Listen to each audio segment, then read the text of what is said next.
said, you said,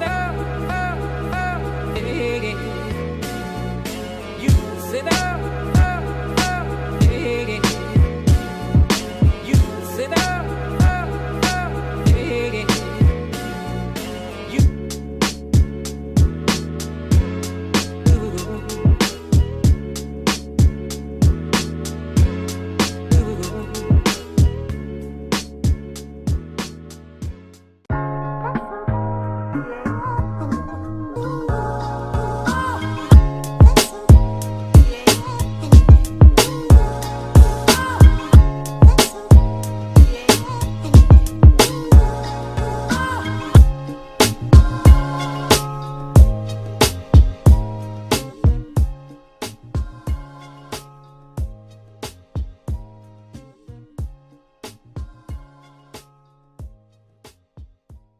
Hey, you know who it is, you know what it is, Cantina Social. We are here on the red carpet of Merano WineFestival. We are with the man, the myth, the legend, the boss, the man who organizes all of this. Obviously he has a great team to organize it as well, but without him this does not exist. Noi siamo contenti di essere qua per il secondo anno. Siamo passati dall'anno scorso dalla piccola ufficio stampa qua dietro la Curhouse proprio essere sul red carpet, e questo è proprio il sintomo che comunque questo festival ogni anno ha sempre qualcosa in più da regalare. Non smettete mai di sorprenderci. Sì, ma questo è il Merano WineFestival da 28 anni, no?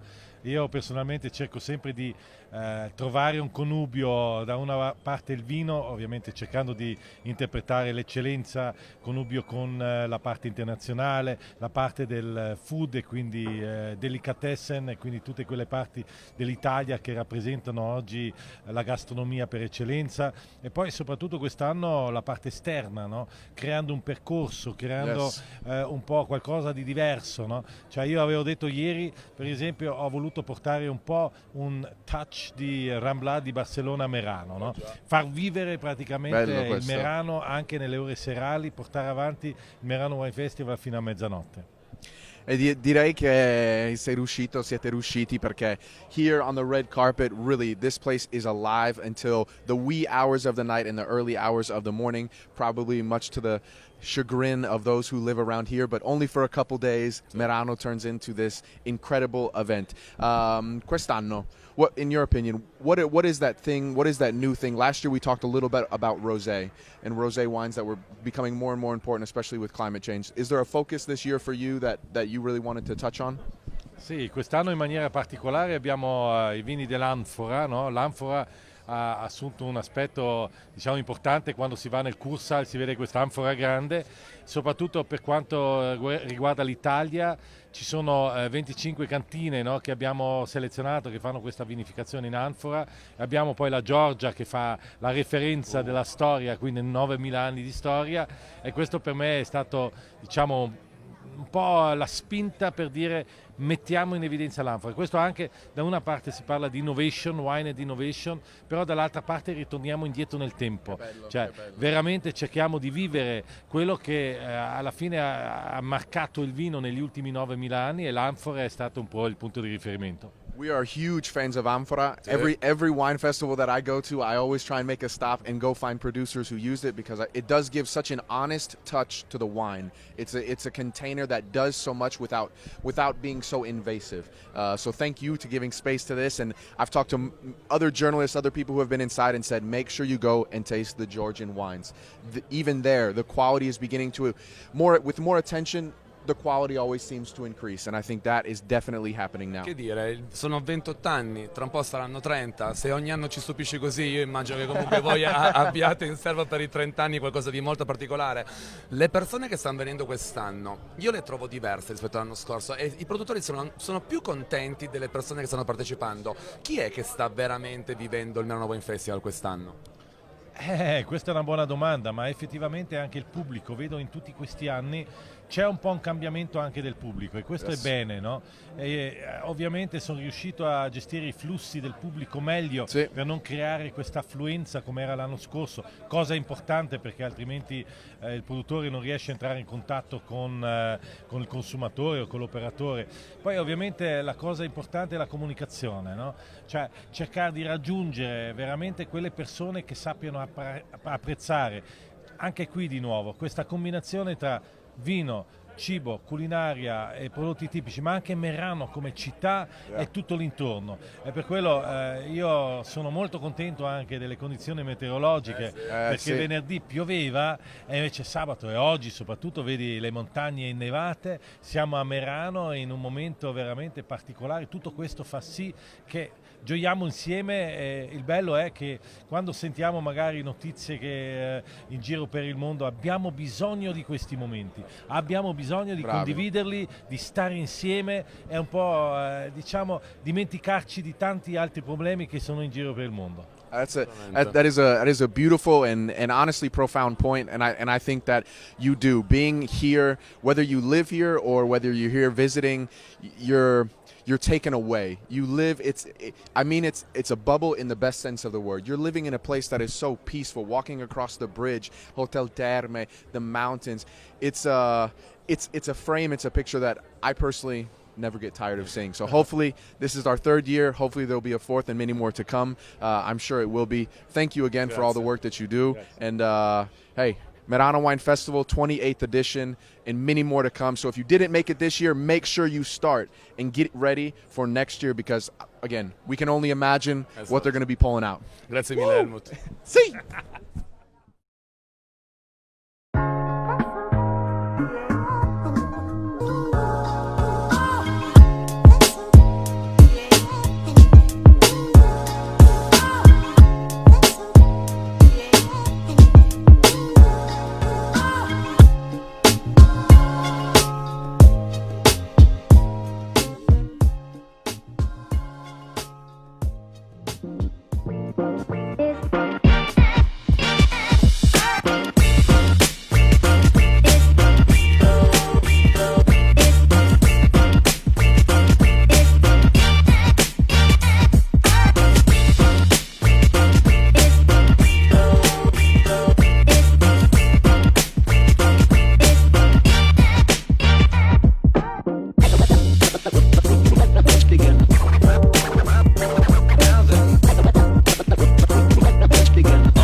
You know who it is, you know what it is, Cantina Social. We are here, as always, in Merano, 2019, the 28th edition. And what we are doing is having an incredible opportunity to interview producers and get to know their story a little bit more.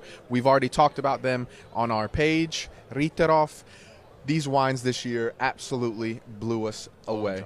My question, starting from the beginning, and it was one a little bit of ignorance, which was Cabernet Sauvignon nel Sud Tirolo, nell'Alto Adige. Why is that? Is it common here, or are you guys a little bit different because of using international varieties? I'm quite sure we're not any unique one. It's about South Tirol has so many different terroirs and they have so much different microclimates. So they're different rocks. It's sandy. It's mineralic. Therefore, a lot of grapes variety. It's growing or finding the perfect condition to grow in a perfect way. That was one thing that I noted also when I was writing the text was there was a lot of precision in the description of where the wines came from. And there was you could tell that there was a lot of thought that went into, and probably studying into the area, into the microclimate, and understanding what grape variety would work there best. Adri, il Pinot Grigio? Il Pinot Grigio è stato veramente uno spettacolo. Noi siamo qua con Eva, che appunto rappresenta una realtà storica, una realtà tra l'altro in un posto incantevole che è il lago di Caldaro, in cui praticamente stanno utilizzando al massimo i vitigni autoctoni, ma a quanto pare sono premiati anche per una volontà di utilizzare comunque vitigni che si possono esprimere al massimo, perché al Merano WineFestival noi siamo qua non per parlare di persone, ma di parlare comunque di quello che è un progetto molto importante. I vostri vini sono comunque fatti bene, sono anni che comunque vincete premi, immagino che comunque sia una soddisfazione, ma soprattutto è molto bello per voi fare un vino di un certo tipo, vero? Sì, è proprio quell'esperienza che la qualità sinceramente non nasce nella tenuta, è proprio fuori nella vigna dove c'è il terreno, dove c'è il microclima come detto prima, e poi c'è tutta l'esperienza di trovare il posto esatto per il vinito perfetto, anche come hai detto il Pinot Grigio. Abbiamo vicino il lago di Caldaro e lì proprio una vigna di circa 3 ettari. La cosa più bella lì è che è un posto piccolo, ma comunque abbiamo 3-4 varietà lì, perché ogni 10-100 metri cambia totalmente. Wow. Per quello quando andiamo su in collina è così caldo che ho detto ma che cosa succede? Poi faccio il giretto 10 metri vicino, c'è il vinto. Wow. È quella cosa bella, ma soprattutto sulla strada del vino. Ricordiamo che appunto è la strada del vino numero 1, comunque dove diciamo tutto quanto inizia. Voi quanti vini fate in totale? Sinceramente troppo.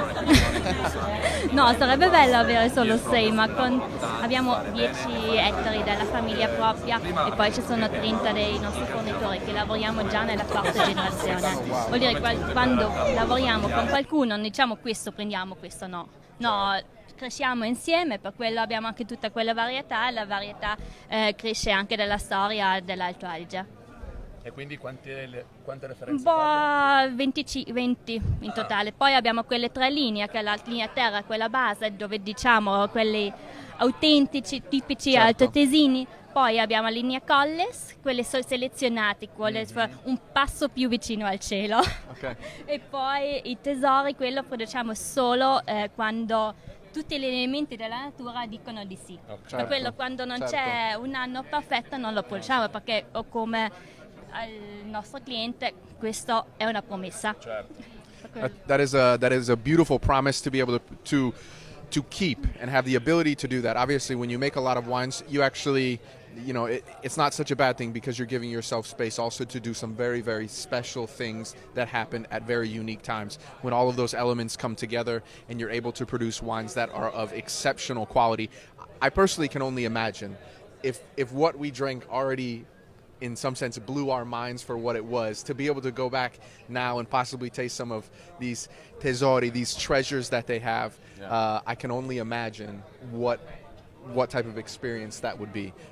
This lake that you speak of, I've seen it in pictures, I've never been, but I have to say it is one of those places that is on my list. And I would assume that there's also a decent amount of tourism that goes around in the area as well. Are you guys able to work with that also in terms of the winery? I am really convinced that we have to work together. Like we need them and they need us. So we have this beautiful landscape, and if you think like it's on the wine road, there are 16 villages, and that's already the heart of South Tyrol. Because like South Tyrol produces 1% of Italy. So this little place of a wine road produces 86% of South Tyrol. And we as a winery 1% of South Tyrol. So I have this little game of 1-1-1. It's 1% of Italy, 1% of South Tyrol, and one wine road number 1. Exactly. It's a 1% that we can get down with being a part of and that we want to be a part of. And I think that, again, being able to create some type of union between everybody and really being able to create an overall image, in the end, it helps everybody. And I've loved seeing, even in terms of the billboards, the advertising, the communication that Sul Tirolo, Alto Adige, that they've done.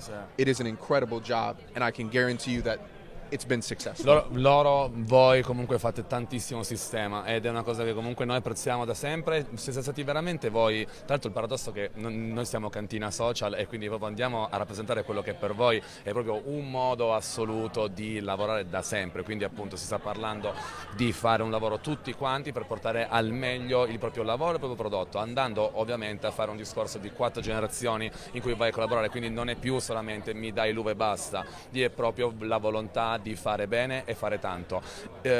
Prima abbiamo detto che Eva in cantina fa un po' tutto, come appunto Come tantissimi. come tutte quelle realtà molto familiari e che soprattutto si occupano veramente in prima persona di portare avanti un progetto. Tu comunque il vostro mercato, ma soprattutto la tua volontà per un futuro è dove posizionare il tuo vino, estero o Italia? Secondo me l'Italia è il cuore di tutto. Per quello ci sono Can't dei argue altri with that. mercati molto interessanti, anche belli, ma penso che qui in Italia abbiamo dei posti bellissimi, per quello avere un vino buono nei posti che abbiamo sarebbe sicuramente i miei pensieri. And I think that's a great point. And you know, obviously, and I understand why so many times people want to take their wines and put them abroad, export, because obviously it's a huge advantage. Nobody has wines like Italian wines. But to say that, some of my favorite experiences are drinking Italian wines in Italy, in places that are very suggestive, in places that evoke an emotion. I can only imagine, again, drinking one of your wines, tasting one of your wines near the lake with this incredible view. Tu ti immagini una sdraio, una bottiglia di Pinot Grigio e dello Specca e dello Specca. No, it is. La domenica perfetta. It has to be something heavenly. We'll use the term correctly. Bene, Eva, grazie mille per la chiacchierata. Tu sarai ovviamente qua dentro perché noi stiamo alle spalle della Curhouse, siamo al primo giorno di manifestazione, il primo giorno che ha fatto sold out e noi abbiamo cercato di portare più gente possibile al tuo banco, quindi speriamo veramente che tutti quanti possano apprezzare quello che noi abbiamo apprezzato, 2 vini straordinari che hanno vinto 2 premi molto molto importanti, quindi grazie mille Eva, sei veramente gentilissima. Guys, you know who it is, Cantina Social, Johnny Vino, Adriano, Matteo's always behind the cameras making us look good. Eva, we are talking about Riterhof. If you can't make it to Merano, you need to head to their Instagram page, get in contact with them, and find a way to be able to taste some of their wines. It is an expression of this territory that is unmatched anywhere else. So, we'll see you guys soon, and stay tuned.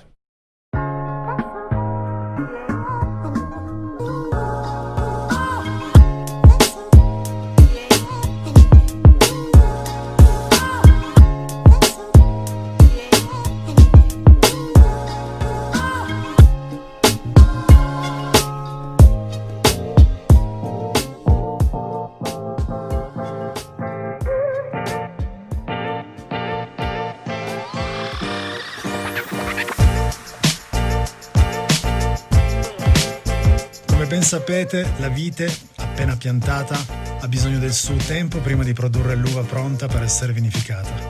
E noi, come Cantina Social, dopo 5 anni abbiamo deciso di metterci in gioco, partecipando alla nostra prima vendemmia. E così, ragazzi, inizia il nostro viaggio. Ore 5:30 del mattino, Adri, Lanfra e John sono pronti per andare a vendemmiare. Si parte. In vigna abbiamo scoperto che si lavora in 2 modi, praticamente si va uno per filare, uno da una parte, uno dall'altra, con una persona alle spalle, e la squadra oggi, oltre a essere super efficiente, andava proprio magari a scoprire quei grappoli che vengono nascosti dalle tante foglie, quindi è proprio stato bello vedere come si lavora. Uno per fila, si va avanti dritti fino alla fine.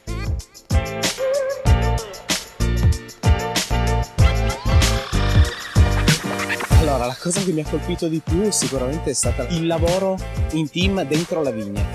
Cioè tutti si muovevano con una coordinazione che sembrava quasi un balletto. Nessuno diceva ad un altro cosa doveva fare perché lo sapevano già.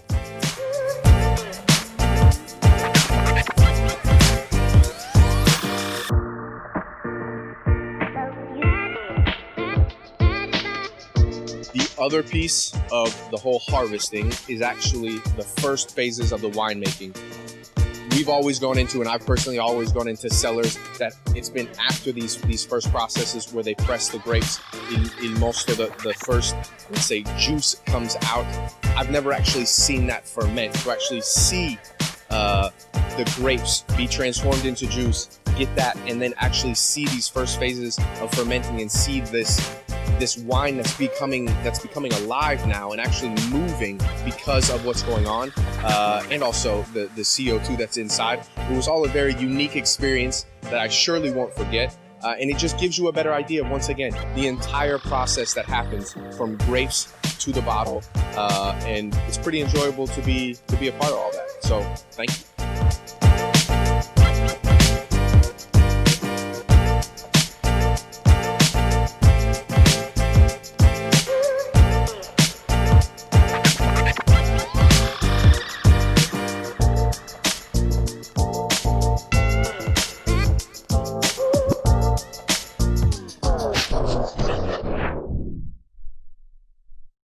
Mi ha super colpito il lavoro in cantina da parte di tutta quanta la squadra, perché il capo enologo trattava e lavorava insieme ai suoi collaboratori di cantina in una maniera veramente incredibile, e soprattutto è la prima volta che sento questi profumi primari proprio che arrivano dal terreno e dal grappolo dentro la cantina, quindi è stato veramente un'esperienza incredibile che mi porterò dietro per sempre. Il procedimento di vinificazione, cioè noi siamo entrati in cantina, lui è entrato in cantina e nel giro di 5 minuti era fatto tutto. Cioè, va bene essere veloci, bisogna essere, però non pensavo fosse così veloce, ed è una cosa che mi ha stupito. E anche in cantina proprio, ecco, un balletto, perché tutti sapevano cosa fare, e anche in cantina in 5 minuti è arrivato il camioncino, via, finito. Questo, se non l'avessi visto con i miei occhi, forse non ci avrei creduto. Another thing that was really interesting to me was understanding better what poor land is. We talk about i terreni poveri and why they work so well with wine. Because you begin to think, why shouldn't there be more nutrients in the ground would make better wine? Well, actually, grapes themselves are so vigorous and they want to grow so much that these soils that are a little bit poorer in nutrients actually go to create a more uniform wine, and a wine and grapes that are a little bit more restricted. Now that allows them to evolve and grow better themselves individually without producing too much grapes, and then that concentration then goes out and gets divided between them. That for me was absolutely fascinating, and I'm looking forward to seeing how that's going to change over these next couple of days.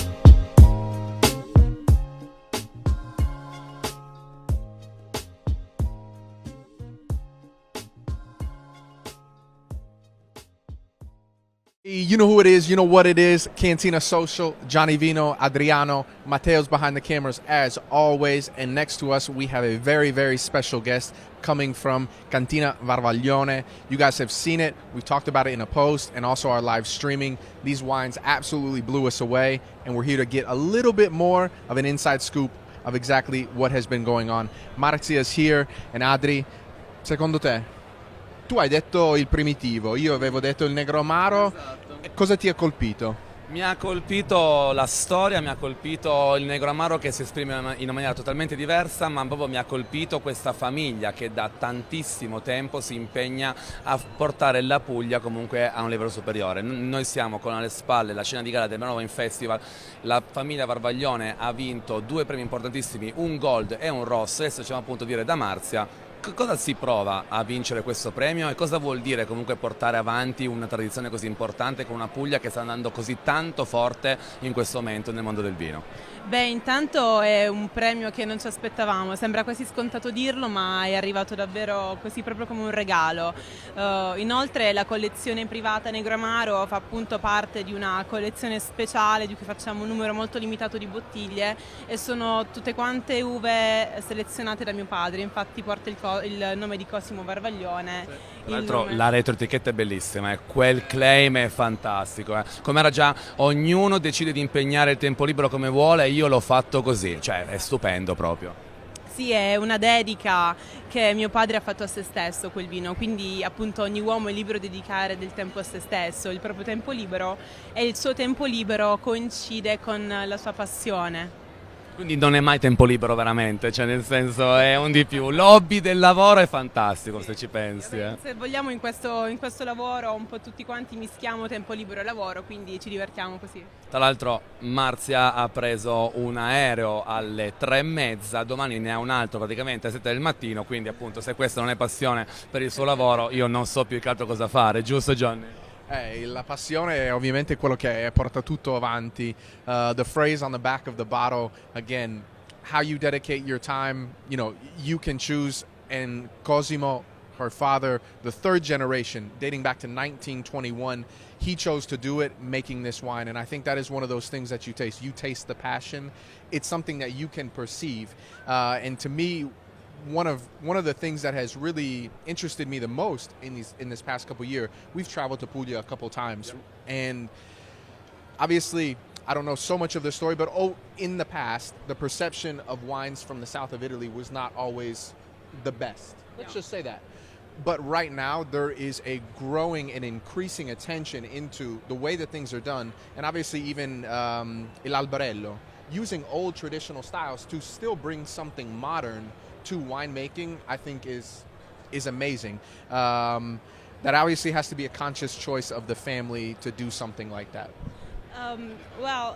Our mission is combine tradition and innovation, and we try to do our best because working the third and the fourth generation together is something is magical, because there is the tradition of my father.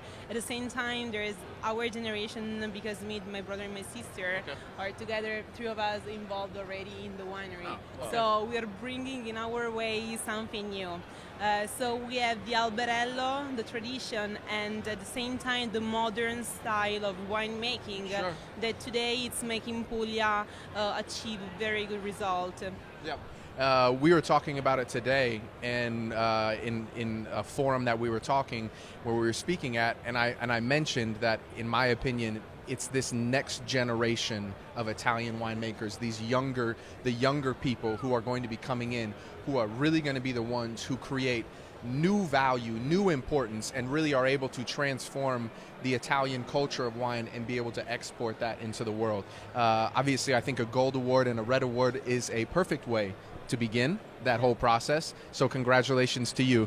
And so you work in the family, obviously the business, and your brother and sister, do you guys have different roles as well? Yeah, I do all the export market, especially for the west side of the world. So next week I'll go to New York and Chicago with -3 and -5. Lucky me always.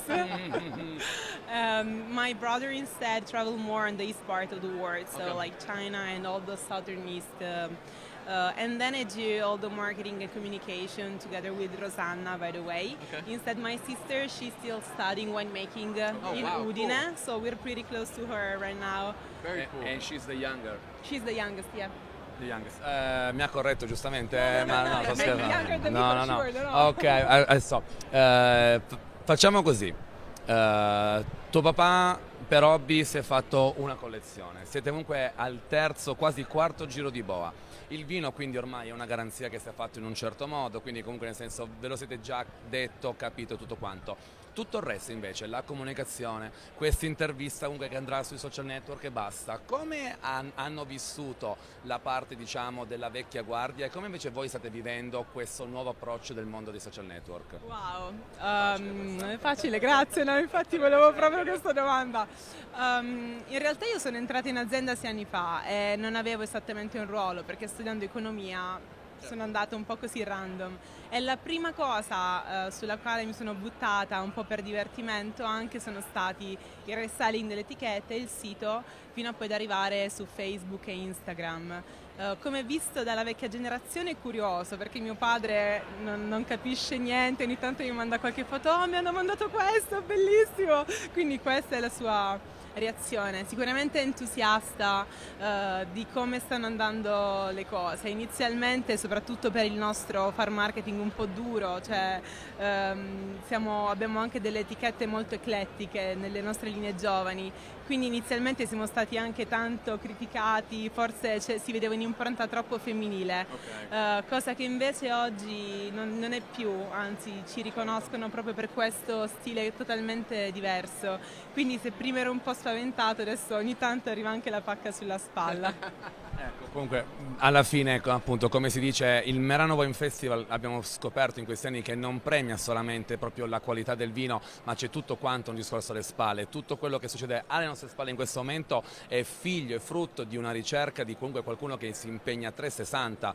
per portare avanti comunque un proprio lavoro, perché fare il vino non è solamente il lavoro in vigna, non è solamente il lavoro in cantina, ma ci sono tante altre piccole cose da dover comunque curare che sono importantissime. Quindi voi siete in quanti? Se siete tre fratelli, quindi siete in quanto in tutto in famiglia che lavorano lì da voi in cantina? Beh, in tutto siamo noi cinque della famiglia, noi tre, mio padre e mia mamma. Okay. Mio padre è direttore generale, però realmente lui è il cuore della produzione. Noi abbiamo un nostro enologo interno, però è comunque lui che va in campagna, sceglie tutte quante le uve, decide quando si raccoglie e c'è la sua impronta accanto al nostro enologo su tutti quanti i nostri vini.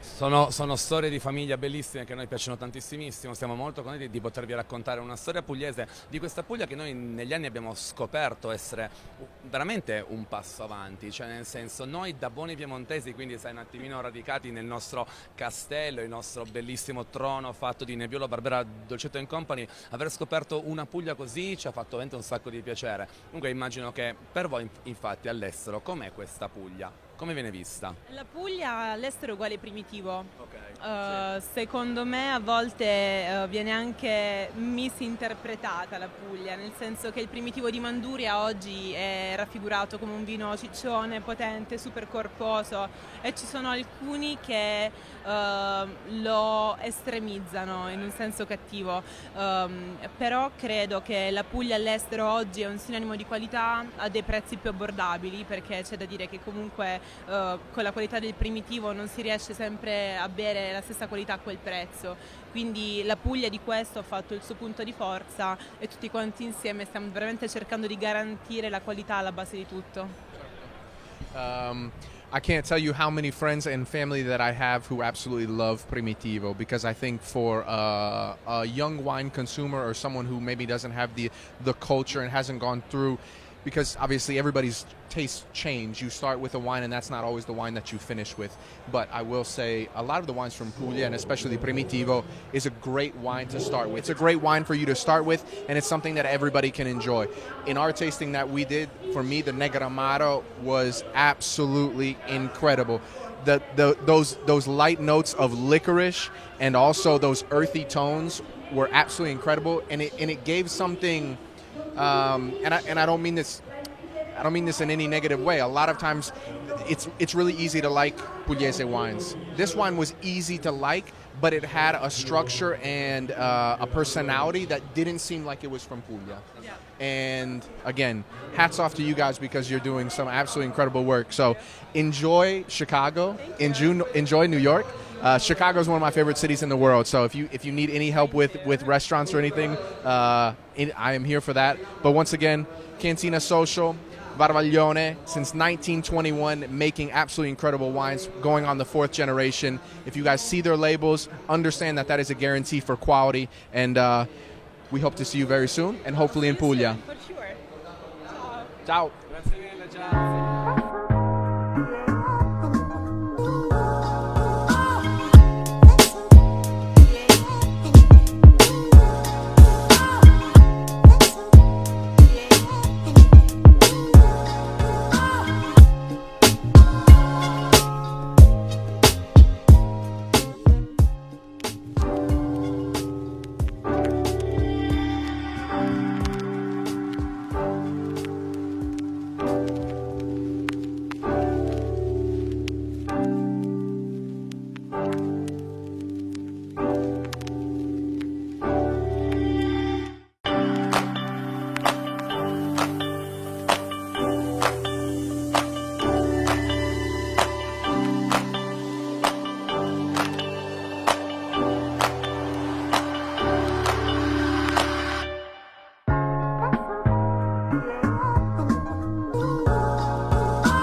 know what it is. This is Cantina Social, coming to you live and direct from Merano WineFestival. This is our third day here, the second day of the grand selection, and we are with none other than the wine hunter himself. This is the man who is responsible for all of the excellence that we have tasted in these last couple of days and that we're going to continue to taste in the days coming. Thanks to him, this event has become something of a worldwide sensation, so to speak, really being able to understand what is the excellence of not only Italy, this territory as well, and so much more.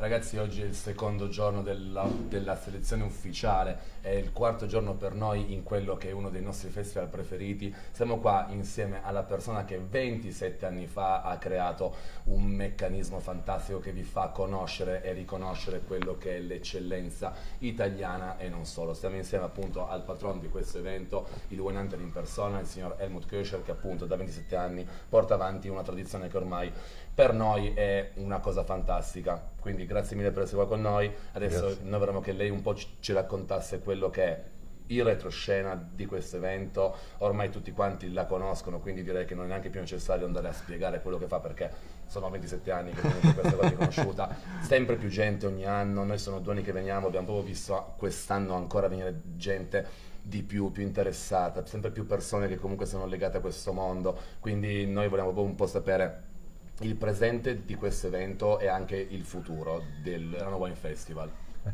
Bella domanda, il presente e il futuro, perché il tema del Merano WineFestival 2018 è proprio il futuro del vino, della viticoltura, e quindi ci sta in pieno, ma parlo ovviamente anche di un futuro che può avere questo evento, ma io lo vedo sicuramente sempre di più impostato su una parte anche scientifica, perché alla fine il Merano WineFestival 27 anni fa è nato come think tank, quindi uno scambio, un forum di opinioni tra produttori e produttori e consumatori, ma anche tra i consumatori stessi, per riuscire a capire dove, in che direzione va questo mondo, no? Perché ovviamente anche per un produttore è importante capire in che direzione deve orientare la propria produzione, per cui un messaggio forte che rientra nel presente per il futuro è quello del vino rosé, rosato, che poi ho sentito che in Italia gli vogliono dare la denominazione rosa, no?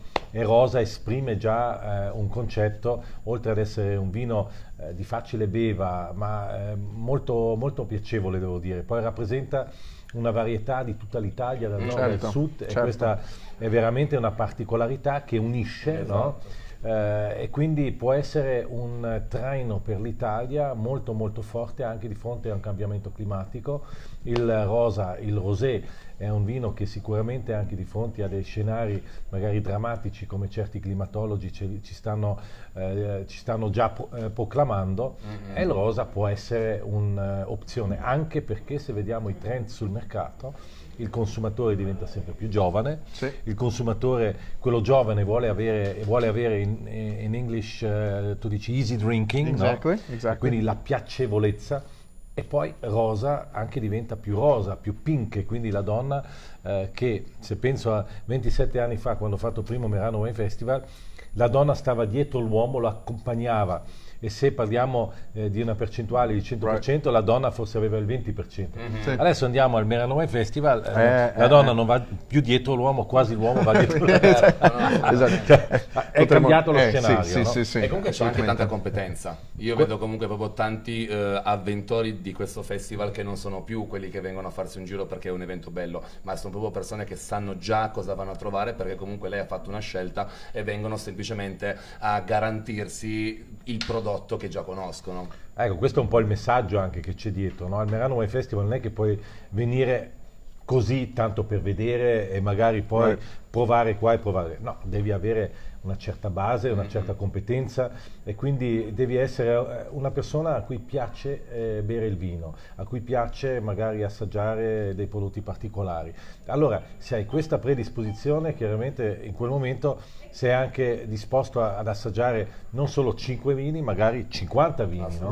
Perché sai benissimo che il vino, per assaggiarlo, lo assaggi, poi magari lo sputi, poi c'hai la parte del food, la parte culinaria, che ti offre anche un equilibrio, a conoscere magari, come prima ho assaggiato io, il panettone di una certa azienda, oppure il culatello di un'altra azienda. Queste sono le cose che poi uniscono pure anche il salmone, che ci sono veramente prodotti eccezionali. Ecco, questo unisce poi aromi e sapori e poi ti fa veramente vivere emozioni, e questa è la cosa fondamentale, no? Quindi questo è un po' l'ingrediente del Merano WineFestival. Absolutely.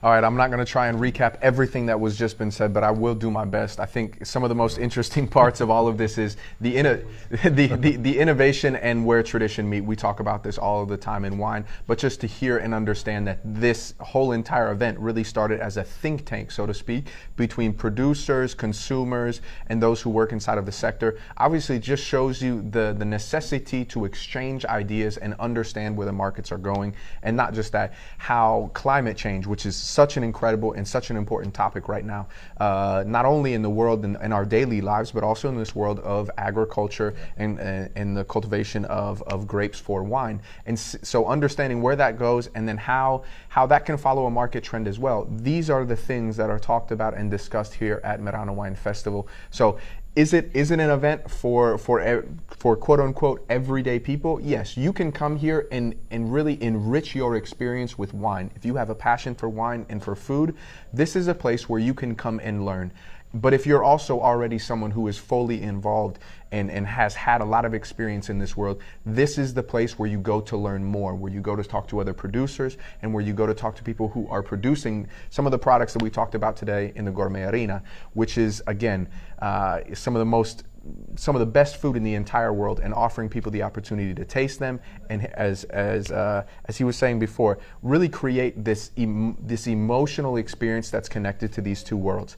And again, Italy for me has given me so much in terms of passion for food and wine and culture, and to see all of those things so alive here, it's also no wonder that we're seeing a lot of young people. There's the necessity to go back almost and relearn some of this tradition and some of this importance of culture, and in some ways to become proud of it and take that forward and learn what they can do with it themselves. So again, this is one of those things that we look forward to every year, and to have him sitting with us now is even better.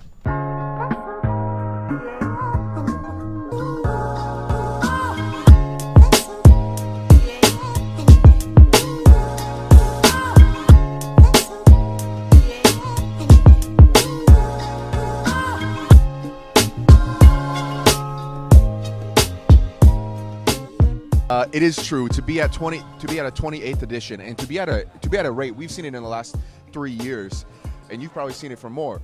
A continuous growth and an innovation that really is bringing new people to enjoy the world of wine. These aren't, let's say, superficial innovations where it's like, ooh, let's do something new and cool for no reason. I mean, they're putting innovation here. They're putting technology in this. They're bringing people together to have discussions about wine and how it can improve in terms of communication, in terms of production, and also giving people an opportunity, again, to taste product that you're probably never going to be.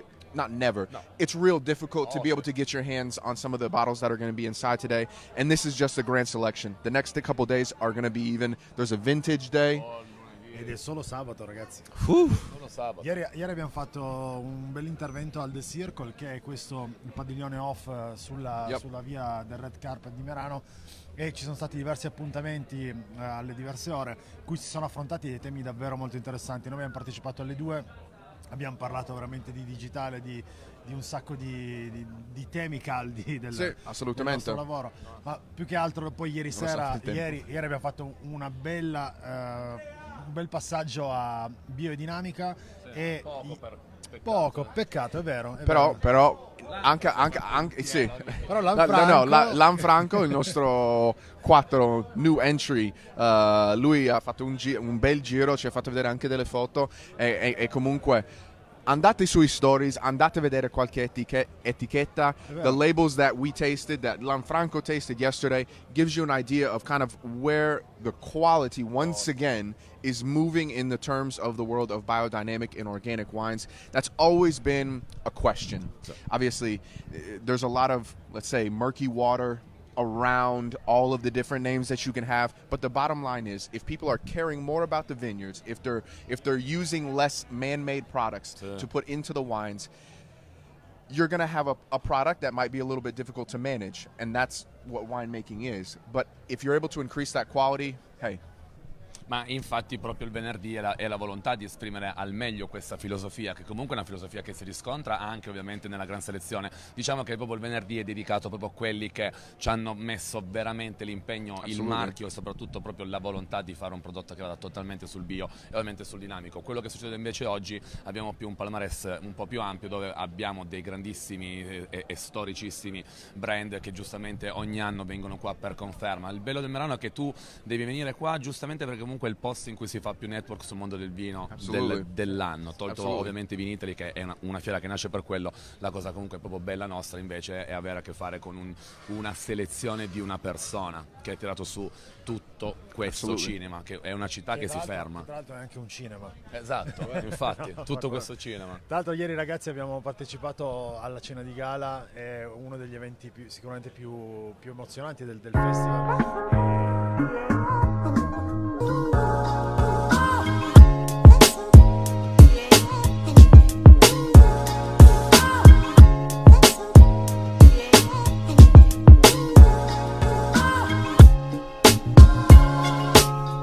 Hey, you know who it is, you know what it is, this is Cantina Social. Oggi torniamo in cucina per un altro episodio di Wine Pairing. Io sono Gian Murnane, a.k.a. Gianni Vino, e vi parlerò del vino, mentre Adri qua sarà sui fornelli per abbinare un piatto fantastico. Quindi oggi sarà veramente molto divertente. Johnny, cosa mi hai portato quindi oggi? Allora, oggi mi sono alzato e ho detto, vabbè, è ancora presto, quindi sei un po' freschino, no? Quindi ho detto, vabbè, vado per una bolla, ma rimaniamo qua nel Piemonte, Altalanga, Fratelli Grimaldi. Fantastico. Perfetto, allora io sai che ti faccio una bella vellutata di zucca con i bites di branzino. Non male. Partiamo, gli ingredienti: abbiamo una bella zucca piemontese, poi ti faccio un bel brodino, così almeno sai, la facciamo cuocere bene, non al vapore. Scaldiamo il cuore, esatto, no? Ci mettiamo dentro un po' di noce moscata, che comunque fa sempre piacere. Sempre dà un qualcosa in più. E soprattutto dopo andiamo a fare questo bel branzino, che adesso vado a lavorare in maniera un po' diversa, perché poi, visto che non si butta via niente, io utilizzerò gli scarti per fare il brodo. Assolutamente. Quindi, mentre Adri stava tagliando, l'ho notato che ovviamente è tutti i pezzi un pochettino più grossi. Questo, il fatto che è fatto per un brodo, diciamo non un sugo, possiamo usare questi pezzi del trito un pochettino più grosso. Vediamo questo piccolo trucco. Fai un segno. Esatto, dopodiché tieni la pelle e poi sono due le cose che puoi fare. O hai un coltello super affilato e quindi lo accompagni dentro, oppure quando tu sei sicuro di avere una bella materia prima, che cosa fai? Tiri indietro la pelle. Voilà.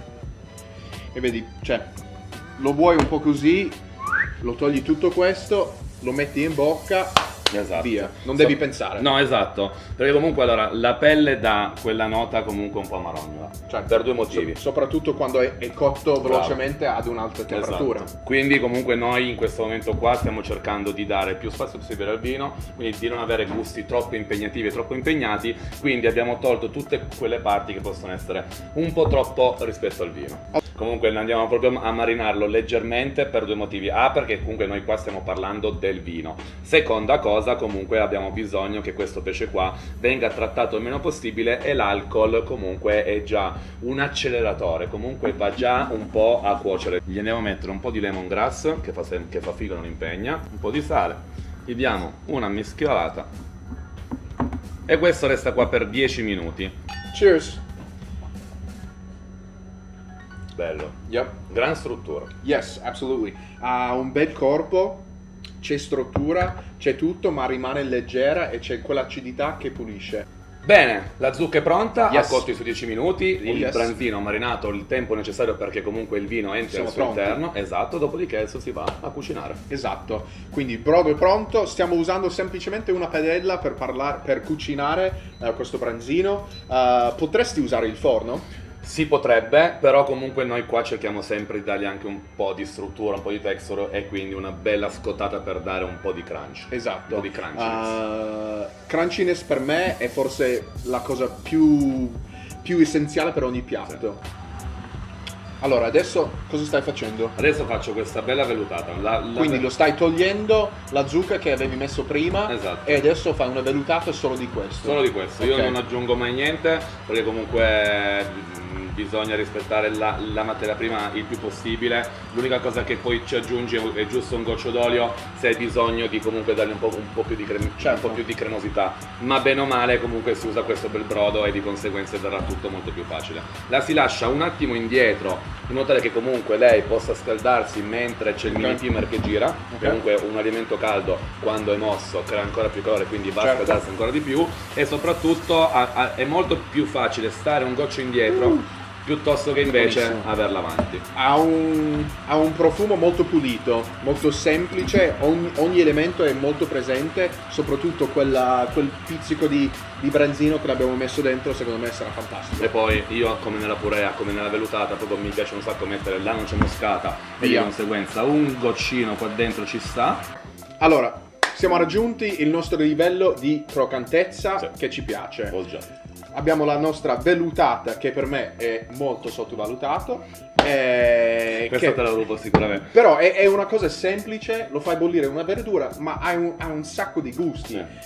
Ovviamente materie prime contano, cioè è tutto. Assolutamente, quello che più che altro conta è avere nel piatto sempre un pochettino queste due parti, che sono la parte quella delicata e la parte quella croccante. La zucca sicuramente andrà con questa dolcezza a bilanciare bene, perché è una dolcezza anche un po' grassa. Comunque è bellissimo vedere come i grassi siano diversi e come comunque si comportano anche in maniera diversa rispetto a quello che è il discorso. Allora, l'abbiamo messo un pochettino di zucca, ovviamente questo è per noi per assaggiarlo, ma se vuoi fare un piatto un pochettino più abbondante, pigli una bella si può fare. Una bella scodella, gli vai a mettere appunto sotto la zucca, dopodiché sopra gli vai a mettere, guarda quanto è flaky, come diciamo noi, morbido.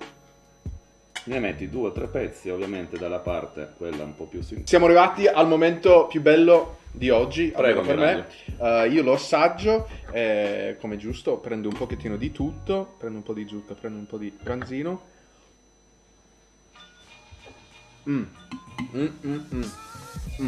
Vellutato di zucca mi piace tantissimo, è molto ricco, molto molto ricco, e poi ovviamente il branzino ha un corpo ma non c'è tanto grasso, non c'è troppo, però c'è il grasso dell'olio e anche della zucca, perfetta. La cosa bella è che comunque te ne accorgerai quando lava perfettamente. Io ho preso un pezzo un po' troppo, era il discorso che facciamo prima. Quando becchi un pezzo che comunque ha avuto troppa cottura, sviluppa questa parte amara, che giustamente è molto bene bilanciata dalla dolcezza della zucca, ma indubbiamente comunque questo vino qua te la pulisce in una maniera bella precisa. La bolla è persistente, il pelage comunque giusto, non è eccessivo, quindi comunque è proprio tutto quanto morbido. Non è troppo aggressivo, non pulisce in fretta, ti fa godere il piatto e anche il bicchiere. Tra le altre cose senti molto la zucca, quindi comunque questa parte è anche un po' vegetale. Viene comunque contrastata da questa ricchezza di tanti mesi sui lieviti. Struttura del pino nero, bella acidità. Io sono contento. Io sono contento, grazie, io lo mangio. Esatto. E poi ci vediamo la prossima volta dove Adri cucina per me e io mi godo il momento. E invece sai che faccio? Mi porto via la boccia. Ciao!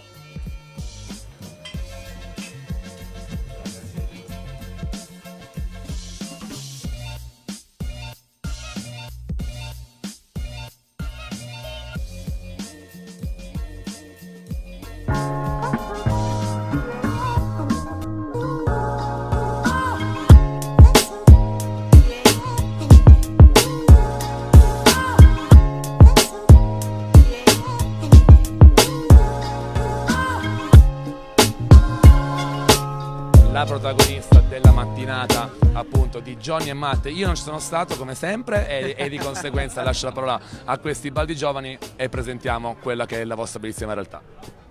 Allora ragazzi, abbiamo fatto, giusto per chiarire a tutti, una masterclass questa mattina in cui abbiamo assaggiato il prodotto di punta, il Maso Martis il Madama Martis o Martis, no? Madame Martis o Martis, insomma ormai ognuno come vuole, Madame, comunque Madame. E abbiamo avuto la fortuna di ascoltare un racconto di famiglia durato 20 anni, perché siamo partiti dal 2008 ad arrivare al 2000. Esatto. Quindi, non so, allora, raccontaci quello che vuoi, cosa è stato per te a livello proprio emozionale questa mattinata, perché a noi la sensazione che abbiamo avuto è stata proprio quella di entrare a casa vostra. Nonostante fossimo all'Hotel Terme di Merano, ma è una situazione familiare, piacevole, in cui ci avete raccontato questi prodotti in una maniera davvero, davvero coinvolgente, e poi i prodotti di per sé ci hanno fatto veramente impazzire.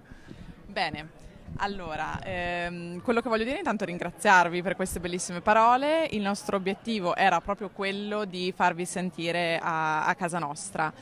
Madame Martis è un progetto della nostra famiglia nato nel 1999 con la prima vendemmia che è stata incantinata, e proprio qui a Merano nel 2008 è stata presentata la prima annata, quindi la location per questa verticale non è stata scelta sicuramente a caso. Very cool. Esatto. L'anno prossimo saranno 30 anni di attività, quindi per un'azienda come la nostra, partita da zero, perché i miei genitori hanno cominciato da zero nel 1990, quindi erano giovani e non sapevano quello che poi li sarebbe aspettato, ma come dicono loro, sempre con l'incoscienza della giovane età, mattone dopo mattone, hanno costruito quella che è oggi la nostra casa, quindi la casa Maso Martis sostanzialmente. It's a beautiful home. It's a home that really today we felt more than a part of. We were tasting history. Again, pardon me if I never realized it, to only be making wine since 1990 and to be producing the products that you guys are is absolutely fantastic. And I think it's a testament to what has to be your philosophy in the way that you work in the vineyard, and also your approach with the nature of the product, and really letting that speak for itself. Certo, allora sicuramente la nostra è una famiglia allargata.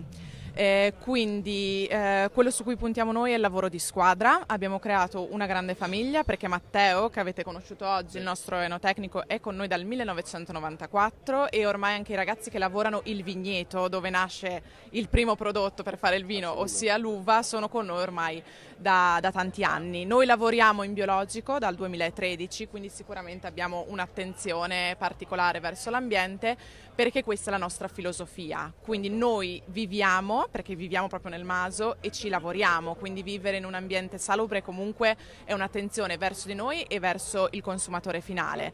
Madame Martis è la nostra riserva di punta, perché comunque è un progetto, e come dicevo, partendo da zero abbiamo potuto poi realizzare anno dopo anno, no? I primi anni si è sempre un pochino incerti quando nasce qualcosa di nuovo, si ha un pochino paura di magari esporsi, però oggi, insomma, essendo arrivati all'annata 2009, dopo 10 anni, sicuramente abbiamo progettato una certezza, sì, comunque, esattamente, sì, ha preso tutti i maggiori riconoscimenti delle guide italiane, quindi sicuramente questo è un riconoscimento per noi e per il nostro lavoro. Tra l'altro possiamo finalmente cogliere l'occasione, perché tu sei americano, quindi hai le scuse di non sapere certe parole, certe cose. Comunque poi abbiamo scoperto che anche noi in Italia non è che proprio sappiamo sempre tutto quanto. Cosa vuol dire maso? Che cos'è un maso? Perché, allora, un maso, sì, esatto. Molte volte non si sa, io di solito quando faccio le visite in cantina lo spiego sempre, perché non è detto che qualcuno sappia da dove deriva la parola maso. Maso in Trentino solitamente è la casa con l'accorpamento unico, quindi casa e vigneto. E quindi il nostro era un maso proprio perché nell'800 quella lì era la casa colonica, quindi c'erano i contadini, c'erano le stalle, quindi quando mio nonno in realtà negli anni 80 l'ha acquistata, bisognava ristrutturare tutto da capo. Abbiamo 12 ettari, quindi la proprietà di 12 ettari, tutti attorno. E produciamo con le nostre uve, da qualche anno abbiamo anche dei piccoli conferitori, sempre di uve però biologiche, perché abbiamo dovuto aumentare la nostra produzione. Mentre Martis è l'antico nome del paese dove ci troviamo. Noi siamo a Martignano, e Martis Fanum era in origine, quando hanno dovuto decidere il nome, insomma. L'hanno un po' accorciato. Esatto. E quindi il prodotto di oggi, che mi state facendo venire veramente una l'acquolina in bocca. Soprattutto, guarda, lo so, guarda come mi stavo sventolando, io ho fatto questo, tu no, gne. È un vitigno particolare, avete preso magari qualche zona diversa, ogni anno cambia a seconda della qualità delle uve? Al momento per Madame Martis utilizziamo i nostri vitigni, insomma, migliori. Quindi le vigne vengono utilizzate ancora quelle a pergola, piantate negli anni 80, quindi oggi hanno 35 anni di media e sono sicuramente nel pieno della loro vita e della qualità. E poi c'è da dire che Madame Martis è particolare anche per la cuvée, quindi un 70% di Pinot Nero, che in Trentino di solito si trova tantissimo Chardonnay, un 25% di Chardonnay in legno. E manca 5%. Di? Ve lo ricordate? Certo. Vi interrogo. No, non c'è. Allora io lo pronuncio male. Meunier. Meunier. Yeah. Exactly. Meunier. Pronunciation's not my thing. Va bene, lo stesso. Avete colto però quella che è l'essenza di Madame Martis. Nei 10 anni comunque è sempre stato lo stesso uvaggio. Sì, sempre lo stesso uvaggio, esattamente. Parla abbastanza alto. Ci passiamo. Esatto. Quindi appunto sono 10 anni che comunque la cuvée è sempre la stessa, esatto. I tagli sono sempre quelli. Sono sempre quelli, sì, è proprio il suo carattere. Capito. Assolutamente. Poi allora abbiamo parlato anche oggi, la produzione complessiva di Madame Martis, di quante bottiglie parliamo? E negli ultimi 2 anni siamo arrivati alle 90.000 bottiglie di produzione, partivamo con 45.000 invece di spumante, oggi sono 90.000 totali, ma comprensive anche di qualche vino fermo che facciamo e qualche vino dolce, però la nostra caratteristica sono le bollicine, insomma il nostro core business, diciamo. A me quello che ha stupito è che, a parte che siamo arrivati e c'era questa... Scusa. No, tranquillo. Che c'era questo coupon con tutte le annate descritte anche sulle caratteristiche dell'annata e la data di sboccatura e tutto quanto. Ma quello che mi ha stupito è il numero di bottiglie. Siamo partiti perché man mano che scendevamo con l'annata scendevano anche fino ad arrivare alla 2000 che sono appena 500 bottiglie. Esattamente. Allora dal 99 al 2003 sono state solo 500. Era comunque un progetto nuovo per un'azienda delle nostre dimensioni, soprattutto negli anni 90 le bottiglie erano ancora meno, quindi insomma era un bel investimento lasciarla 9 anni perché fa 9 anni di permanenza sui lieviti, quindi insomma una permanenza lunga. Bisognava provare prima, quindi siamo partiti con 500, per quello queste verticali sono rarissime, perché di bottiglie in cantina non ce ne sono più, quindi però dai, potremo fare qualche eccezione. E tra l'altro ragazzi, loro per fare questa verticale qui hanno chiesto ad amici, vecchi clienti storici, di avere indietro magari un paio di bottiglie che non avevano più per potercela fare assaggiare, quindi proprio è stato una delle più belle degustazioni di sempre, direi, per noi. No, senza dubbio. I think I said it to every member of your family today. Thank you, because it was one of the most memorable. And I also had the opportunity to go to Vinitaly. And so at Vinitaly, we did the odd years. We started from 1999, and then we went up. And today we started from 2000. We did the evens. 2 volte. No, but it was different. I had to live both of them, man. Come on. Erano gli anni dispari e gli anni pari. No, but come le targhe alterne. Sì, non poteva saltarle. Exactly. No, but I wrote something in the stories, and I think it was a really interesting point of precision that Mark said. Sì, Marco, sì. This is a wine. First and foremost, this is a wine. The bubbles are a part of it. And I think there's a mental conception connected to what bubbles are, that it makes it light, which it is. Effervescence of the Dolomites, a beautiful claim. Certo. It's a part of it. It's a part of the personality of the people who live here. But at the same time, this is a wine, in some sense, that can and should be taken very seriously. Sì, assolutamente, e soprattutto che non servono parole, insomma, il vino parla da sé. Questo era il concetto che Marco voleva far passare. Absolutely, and questo è vero. And he did that again. Ho parlato con John. Exactly, Gianni. Gianni, Sì, lui è un nostro amico di vecchissima data che per fortuna ha custodito gelosamente alcune delle nostre bottiglie e ci ha permesso di fare la verticale, soprattutto quella di Vinitaly, perché dalla 99 avevamo tipo 3 bottiglie, cioè quindi proprio... Alessandra, io a questo punto direi ti lasciamo andare a lavorare, perché comunque tu sei anche al banco, quindi non è solamente massa, appunto, c'è tutto qua. Una coda di 30 persone che esatto. Ma no, dai, abbiamo i collaboratori, no, ci sono i miei genitori, in realtà ho mandato loro a lavorare. Niente, io direi che grazie mille per tutto grazie quanto. a voi, è stato un piacere conoscervi Grazie. e collaborare con voi. Grazie mille. Alessandra, va bene, tranquillo. Tranquillo. Vabbè, vedi, comunque, Che tutto in d'impatto famiglia. anche lei. Ci vedremo dopo. Va bene, grazie ragazzi. Ciao, ciao.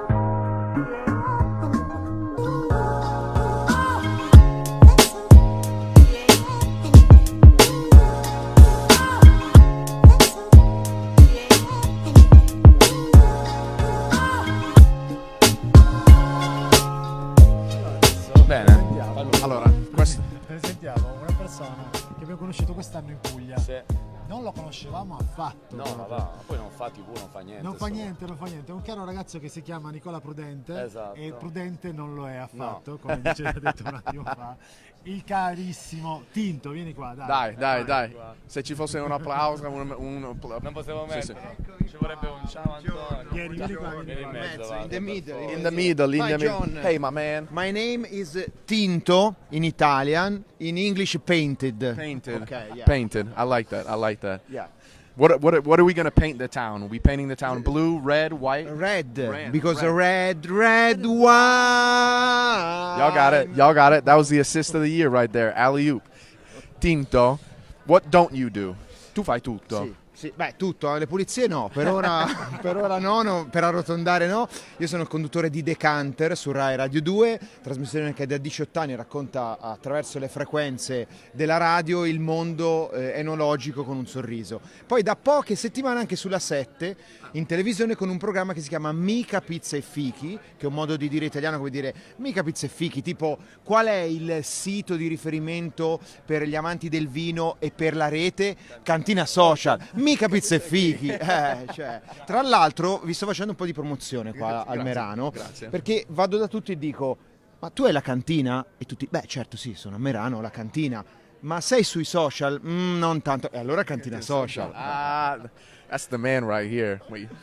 Cosa Se vuoi ti offro un bicchiere dopo. Vai, un Ok, bicchiere va di bene, birra. va bene. Noi ci siamo conosciuti a Castro, la cosa bella è che comunque abbiamo vissuto un festival di cui noi siamo veramente innamorati ed è all'opposto, proprio cioè dalle Dolomiti al mare del Salento, ritrovarci comunque qua fa un sacco di piacere comunque, e questo fa anche capire quanto questo mondo comunque sia unito, non c'è niente da fare. Tu perché sei qua da 2 giorni? Beh, allora sono in uno spazio che si chiama The Circle, che è una sorta di... non è circolare. Non è circolare, No, cioè un'altra cosa. è circolare perché c'è un vigile che dice circolare, e il vino ovviamente per farlo ossigenare lo devi far circolare, che è un po' il fuorisalone di Merano, e lì c'è musica, divertimento. Ieri sera abbiamo ballato fino a tardissimo, era tipo le 11:30, quindi Per Merano era esatto, molto tardi, e abbiamo Ale DJ, il nostro regista, che metteva la musica, grande divertimento, anche perché per noi è un po' come per voi, cioè il vino si deve evolvere, Certo. non deve essere solo con la carta stampata, quindi deve andare anche su internet, sui social. Il vino deve anche abbinarsi alla musica, non solo ai piatti, quindi gli abbinamenti con i grandi pezzi da ballare, cioè il vino è divertimento e soprattutto il vino è convivialità, è felicità. C'era Albano che cantava felicità, un bicchiere di vino con un panino, la felicità. E tra l'altro è la canzone preferita di Johnny. no, volevo dire, Adriano prima ha parlato di Castro, un festival dove ci siamo conosciuti, e poi da quella volta là poi ci sentiamo, ci scriviamo, e lui era vestito così a 35 gradi nell'Usalento ed è vestito così a 2 gradi qua a Merano. Questo vuol È dire- incredibile tutto questo. Perché io ho solo questi vestiti, non hai Solo capito? questi vestiti, cioè pazzesco. Cioè, l'unica cosa che è cambiato è che c'è il... No, il sì, Pass, esatto. il pass.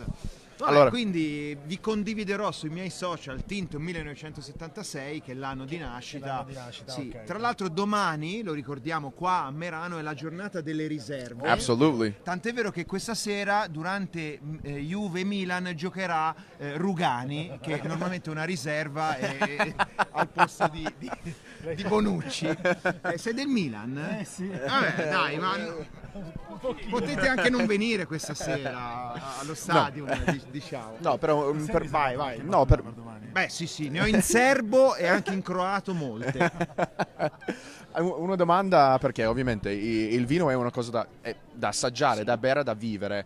Come lo vedi questo racconto sul radio? Cioè, ovviamente questa è una cosa che sta prendendo, immagino, sempre più piedi e le persone quasi quasi cercano qualsiasi momento per imparare e prendere un spunto per una nuova esperienza. Sì, perché è fantasia, il vino è fantasia, raccontare il vino alla radio significa evadere con la mente, quindi tu racconti, non so, il Brunello di Montalcino, c'è chi si immagina Montalcino con la pioggia, chi con il sole, chi d'estate, chi d'inverno, diciamo che la radio è simile alla lettura, quindi il libro è simile alla radio, mentre la televisione è un racconto quasi oggettivo, cioè tu non aggiungi nulla, tant'è vero che tu puoi ascoltare la radio e fare altre cose, ma se vedi la televisione devi solo vederla, diciamo. Un po' come quando avevamo il poster di non so, Pamela Anderson, cioè tu la vedevi là e poi vagavi con la fantasia, immaginavi un qualcosa, ecco. Un qualcosa. Un bicchiere di vino, dai, Sì. Portiamolo tutto di nuovo sempre al vino. Esatto. Sì, e sono entrambi i piaceri della vita, Esatto, no? ma Cioè, senza dubbio, senza dubbio. Yes, exactly. Benissimo, Comunque. ragazzi, allora cosa ci aspetta oggi? Allora, right now we're going to head back in and do another round of tasting. Yesterday I was very proud of myself because I stayed on white wine and bubbles. Today I'm probably going to do a couple more bubbles and then I'm going to move to some reds that I wanted to taste from yesterday. But I am really, really excited also for tomorrow, as we said, la giornata della reserve, all very interesting vintages, but tonight, make sure you stay tuned because Matteo and I are fortunate enough to be taking, Funovia.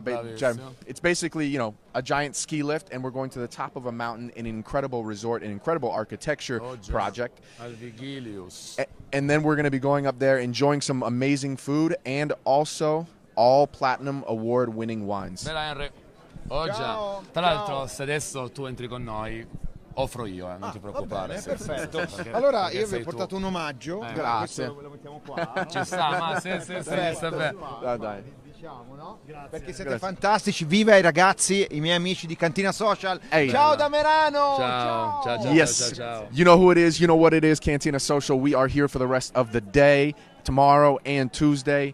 Catwalk Champagne, make sure you stay tuned. So much more content, so many more stories coming post as well. If you guys have any questions, comments, concerns, want to learn more, send us a message. Make sure you send him a message too. I feel like he's going to give you some real deep, profound advice about life.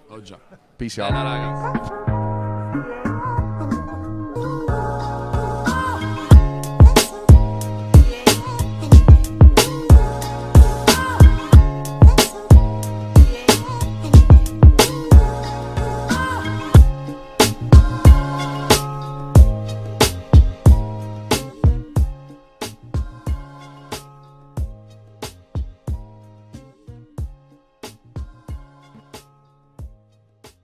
Hey, you know who it is, you know what it is, Cantina Social. We are here on the red carpet once again, Merano WineFestival 2019, the 28th edition. This year for us has been a lot about discovery, finding new things, understanding new things, and that is exactly what has brought us here today. We're going to talk a little bit about grappa, but grappa in a way that maybe people aren't used to hearing about it. Oggi siamo qua, appunto, il Merano ci sta dando la possibilità di scoprire tantissimo, di scoprire ovviamente quello che è il nostro carissimo e amato vino, ma c'è tutta quanta un'area dietro, la Gourmet Arena, che non è solamente cibo ma appunto è gourmet, perché là dentro c'è qualcosa di particolare, la zona degli spiriti, c'è la zona comunque di quello che diventa, diciamo, un dopo ha consumato il vino, e oggi appunto andiamo a scoprire qualcosa di speciale, la grappa di una realtà storica fatta da un ragazzo molto giovane. Siamo qua con Alessandro Marzadro che appunto ci racconta com'è che ti sei messo a fare la grappa. Come si fa? Beh, noi siamo un'azienda nata nel 49, quindi è iniziato la mia prozia col nonno, nel sottoscala, quindi questo era proprio tipico, in un paesino di 300 abitanti, 3 distillerie e una linea telefonica, questa era la realtà trentina della grappa. Sì. Quindi abbiamo iniziato così. Cos'è la grappa? La grappa è l'essenza del vino, cioè per fare un grande vino il contatto con la buccia è necessario, la buccia è il contenitore più importante delle sostanze aromatiche e caratteristiche del vino, e noi non andiamo altro che a raccogliere questa buccia, finito il processo di produzione del vino, la distilliamo. La distillazione è un processo che sembra strano, ma in realtà è una concentrazione, e quindi andiamo a tirare fuori l'essenza di questa buccia.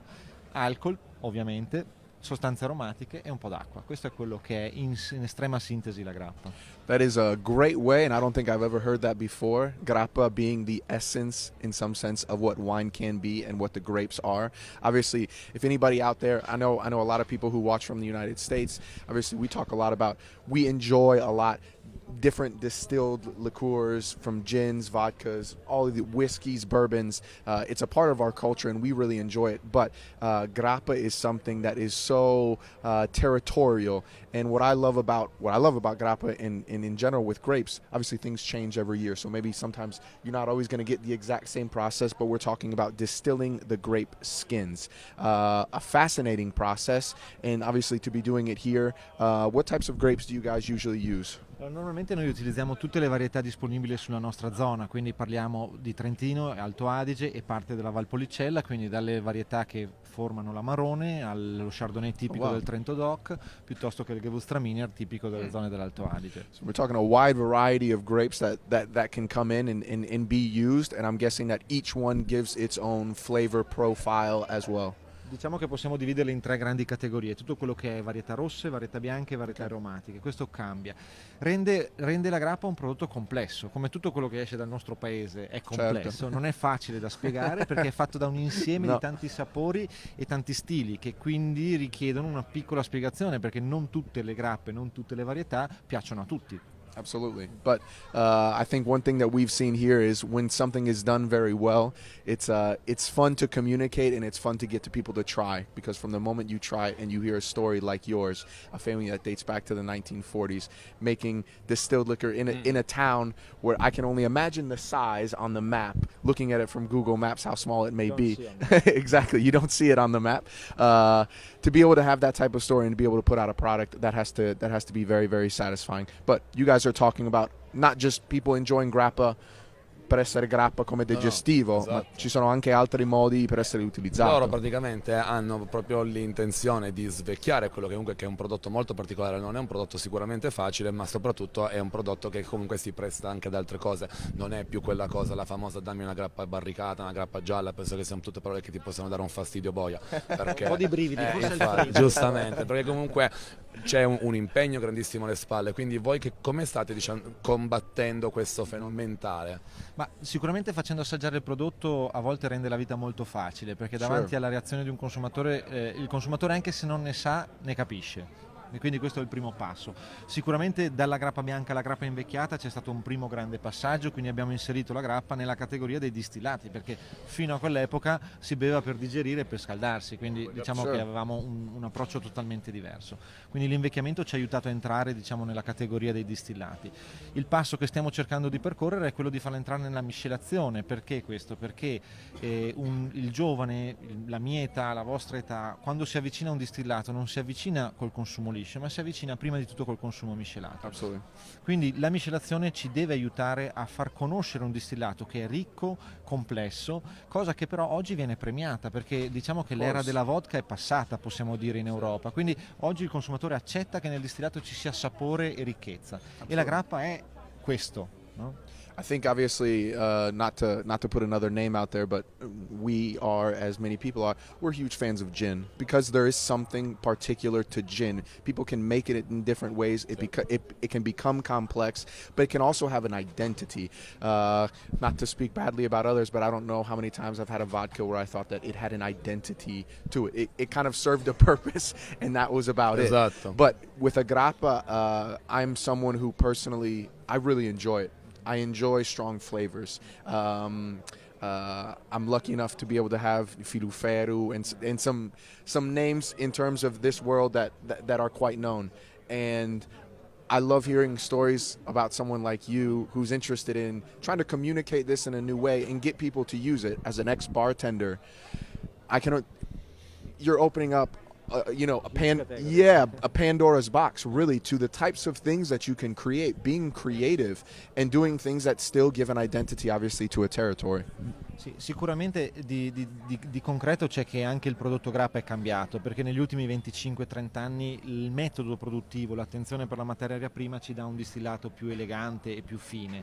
una volta dovete pensare che era un alimento, quindi il metodo produttivo non considerava tanto la qualità, l'importante era produrre tanti litri, perché quello era l'obiettivo. Oggi lavoriamo in maniera diversa, quindi tutte quelle esperienze negative magari fatte in passato in una grappa giovane di bassa qualità dobbiamo dimenticarcele, perché la grappa non è più quella cosa lì, quindi partiamo da questo. Ma immagino che comunque anche le vinacce che stai utilizzando siano sicuramente meglio, visto che comunque c'è un lavoro fatto da parte dei viticoltori di attenzione massima, quindi comunque a voi arriva un prodotto primario, anche se finale appunto dall'altra parte, di ottima qualità. Dalla fine degli anni 80 in poi il mondo del vino è cambiato e di conseguenza il nostro mondo è cambiato. Noi viviamo di una materia prima che ha un processo prima del nostro, e quindi la selezione che ha fatto la cantina ci porta a una materia prima più sana, i metodi di conservazione che noi attuiamo aiutano a mantenere questa freschezza e la distillazione non fa altro che concentrare. Se abbiamo una buona materia prima con dei profumi avremo un concentrato di piacevolezza, se abbiamo un leggero difetto in materia prima avremo un concentrato di difetti. È molto semplice, matematico. And it's mathematics, and it's also this we talk about it often, this combination of using innovation to bring tradition to let it rise back up. Obviously, a lot of the things that you just mentioned in terms of maintaining the grape skins, maintaining all of its properties that make it really, really unique, a lot of that has been thanks to technology and things that people have been able to develop. And because of that, we're now getting to products that have a much, much higher quality. And I agree with you in terms of how many times, and I had to do it myself in terms of with a couple of wines that I had tasted when I was much younger that I just did not like. Now I've retasted them, and people have begun to do it better, and my memory of what that was completely wrong. So if you guys haven't, if you've never tasted a grappa, obviously it is a strong flavor, but there's different ways to enjoy it. Absolutely. And if you guys haven't already, obviously I would definitely say something to do. Credo che sia quello che viene chiamato educazione al gusto. 100%. Un bambino inizia con dei gusti semplici e poi piano piano apprezza le verdure, l'amaro, tutte queste cose qua. La stessa cosa vale per il distillato. Io uso sempre l'esempio della categoria dei whisky. Se io inizio ad assaggiare whisky e mi propongono un peated, un torbato, io andrò a casa dicendo il whisky non fa per me. No. E invece devo essere accompagnato partendo magari da un blended e poi seguendo il mio percorso. La grappa è la stessa cosa, è un gusto forte che va apprezzato per la sua complessità. Se invece cerchiamo di neutralizzarla, probabilmente commettiamo un errore. Assolutamente, è uno spreco sotto tutti i punti di vista, e soprattutto non stai dando niente di diverso da quello che comunque potrebbe essere bere qualsiasi cosa. Qua ovviamente stiamo parlando della volontà di una famiglia di portare avanti un percorso, e quindi comunque partire anche da zero. Penso che questi siano proprio gli anni del reset totale sotto tanti punti di vista. Il vino la fa da padrone, ma soprattutto appunto con prodotti del genere adesso voi avete comunque modo di rincominciare un percorso, cancellare quello che comunque è stata una storia che indubbiamente ha portato un po' su una strada sbagliata. Dobbiamo prendere il buono della storia che abbiamo avuto, camminiamo con un piede sulla tradizione e un piede sull'innovazione, che è un lavoro difficile perché tu devi essere coerente. L'innovazione da sola non va bene in un prodotto tradizionale, dobbiamo creare quel giusto mix che prenda il buono di quello che era la storia del prodotto che c'è, che è sempre presente, perché la grappa ha una storia importante. Pensate che insomma le prime tracce scritte di distillazione alcolica sono in Italia e all'Università Salernitana, quindi l'alcol, il distillato nasce nella culla del Mediterraneo. Chiaro che nasce come medicina, è un medicinale, poi ha preso varie declinazioni, ma nasce come medicina. Ancora oggi parliamo di digestivo perché gli diamo proprietà medicinali, anche se in realtà non è così. Exactly. Some people might want to argue with that and say that there is a medicinal side to distilled liquors, and obviously grappa. I've used it. You get the sore throat. You put a little hot water with it, a little bit of honey, and you start to feel better really fast. Maybe a little bit mental, but maybe it's something else. But mio nonno nel 52 c'è stata un'influenza che non mi ricordo se si chiamava la cinese o l'asiatica. Riceveva i clienti in casa con la ricetta del medico e il dottore gli diceva di comprare 1 litro di grappa. Perché un bicchiere di grappa, una tazza di acqua calda e dello zucchero veniva consumato per l'influenza. È un vasodilatatore, quindi ti fa riscalda, aumenta la pressione del sangue. Mio nonno si vestiva, si metteva sotto le coperte, sudava, e questa era l'aspirina di un tempo. Quindi qualche proprietà c'è. Exactly. Maybe not all the way around, but hey, it doesn't hurt to try a little bit, and it'll make you feel a little bit better. But thank you very much for your time. This has been an incredible conversation. Alessandro, adesso entriamo dentro ad assaggiarlo perché tutto questo parlare poi Exactly. Esatto. Esatto. You know who it is. You know what it is. Cantina Social signing off once again from Merano. We'll see you guys soon. Make sure you stay tuned to everything that's going to be coming out in regards to Merano and all of our discoveries, because this is gonna keep us going for a real long time. So thank you for staying tuned, and we'll be back.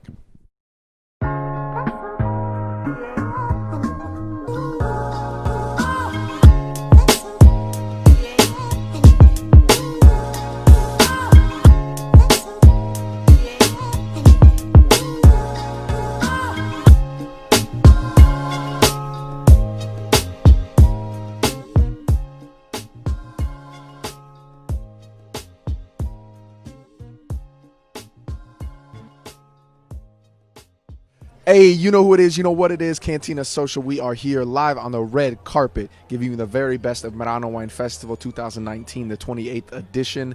If you guys were lucky enough, you caught our direct live streaming that we did a couple weeks ago, where we were talking to Montelvini, talking about all of the interesting and intricate complexities that can exist in terms of the world of Prosecco. And today we are here with Roberta, marketing and communications, because all of this story, all of the things that you guys are beginning to talk about, it has to be very fun, but it also has to have its challenges at times. Absolutely. La cosa importante è sicuramente quello di dare anche dignità dal punto di vista enologico a questo prodotto, ed è stata un po' la sfida che ha voluto affrontare Montelvini già da inizio anno. Quindi tutto quello che noi abbiamo fatto, ed è il motivo per cui siamo anche a Merano e siamo anche in tante manifestazioni del vino, è per parlare di questo prodotto che assolutamente è un vino a tutti gli effetti, e quindi ha una sua connotazione, una sua tipicità, ma soprattutto anche un legame con il territorio, ed è il motivo per cui abbiamo fatto tante azioni da inizio anno. I won't take the word, but just because it came out yesterday as well, and you just said it, we did a vertical tasting of some bubbles, un Trento Doc, and the man who was guiding the entire tasting said, first and foremost, this is wine. Yes, This is a wine. Bubbles are a part of it, and a lot of times that effervescence, that fun, that it's lively, it's enjoyable, but unfortunately, from a cultural perspective and from a consumer's perspective, it seems to take away something sometimes from the actual wine. Invece no, secondo me l'effervescenza e le bollicine sono semplicemente un'esaltazione di quello che è un vino. Quindi sicuramente ha la piacevolezza e anche la trasversalità nell'utilizzo, che ti permette di avere sicuramente la leggerezza e la piacevolezza non solo dell'abbinamento con il cibo, ma anche di un momento semplicemente conviviale, di un aperitivo, piuttosto che di un momento durante il giorno. Però dovremmo proprio sforzarci di pensare che tutto ciò che è effervescente è comunque prima di tutto un vino. Io infatti presento sempre dicendo stiamo parlando di un vino, ed è la cosa più importante. Ma la cosa più importante è comunque di quello che è uscito durante questo Merano WineFestival 2019, che ormai la qualità è appurata. Ormai abbiamo tutti quanti deciso che qua il vino è fatto bene ed è fatto in un certo modo, quindi ci si sta tutti quanti impegnando a fare quello che sono il contorno di questo mondo, e Roberta con Montelvini sta facendo un ottimo lavoro di comunicazione, proprio andando a toccare tutte quelle parti che sono la parte visiva, perché veramente è proprio perché è importante, esatto. Beviamo anche con gli occhi, come mangiamo anche con gli occhi. Soprattutto proprio presentarsi nel miglior modo di un prodotto che in questo momento ha forse ancora più bisogno di mettere una marcia in più. Assolutamente sì, diciamo che il punto visivo, dal punto di vista di quello che è tutto il marketing e la comunicazione, non deve prescindere da quello che giustamente hai detto tu, che è la qualità. Non mi va di dire che la do per scontata, ma è un requisito che c'è. Sì. Infatti tanti dicono che ormai il vero obiettivo è la costanza, casomai, della qualità. Riuscire a trovare nella bottiglia sempre quella qualità che ti ha fatto innamorare. Poi un vino può piacere, può non piacere, but the quality has to be at the same level. Lì. Assolutamente. E quello che è tutta la parte visiva, che può essere dall'etichetta alla comunicazione alla presenza di eventi, non può prescindere dal fatto che comunque stiamo parlando di un prodotto che prima di tutto è cultura, è storia, quindi deve dargli sicuramente quella marcia in più, ma non lo deve assolutamente nascondere Absolutely. o deve toglierti l'attenzione, ma deve semplicemente dartela in più. Quindi è ovvio che magari tu sei attratto la prima volta da una bella etichetta, da una bella bottiglia, da un bellissimo evento, ma quello che tutti vogliamo è che poi dopo tu ci riacquisti, ci riassaggi, Absolutely. perché quello che è dentro la bottiglia ti è piaciuto. Absolutely. Quindi io dico sempre: è bellissimo il mio lavoro, mi piace tantissimo, ma se dall'altra parte non c'è qualcuno in cantina che lavora e un'azienda che soprattutto investe in questo, io posso fartelo acquistare la prima volta, la seconda volta non è proprio così semplice. La famiglia Serena, comunque, tutte le tue, diciamo, proposte, come penso che le abbiano accolte molto bene, vero? Comunque è stato la parte principale è sicuramente la condivisione. Poi io credo sempre che la comunicazione e il marketing deve costruire un vestito attorno alla proprietà, attorno a quello che è stata una storia, e loro prima di tutto se lo devono sentire addosso. Quindi io credo che anche, per esempio, il bellissimo progetto che abbiamo fatto di partnership con il FAI nasce dal fatto che prima di tutto Alberto Serena ama il territorio italiano, ama tutto quello che è la rivalorizzazione, che il nostro progetto del vigneto ritrovato lo testimonia, ma nasce da una sua passione. Se io avessi costruito una comunicazione, una partnership su una cosa che lui non si sentiva, l'avreste visto all'inizio e poi non l'avreste vissuto. Right. E soprattutto il vino è sì quello che abbiamo detto fino adesso, ma è anche esperienza. Absolutely. E quindi quella esperienza si basa prevalentemente da quello che tu ti senti. E si dice sempre che comunque alla fine è costruire tutto quello che è un'immagine, una reputazione, ma su quello che ti senti veramente, se no il consumatore se ne accorge e non è neanche gratificante per noi costruire una cosa che non è vera. You have to be in this world. You have to be authentic and you have to be genuine, and that has to really transmit things into your actual product. Very, very, very cool, guys. So make sure you stay tuned. Make sure you stay tuned not only to Cantina Social but Montelvini. And if you can't already, mark your calendars, because I guarantee you Vinitaly 2020 is going to have some very, very interesting things. We will be there. So if you can't be there, you can always live through us. And Roberta, thank you so much. It was a wonderful conversation. Grazie mille.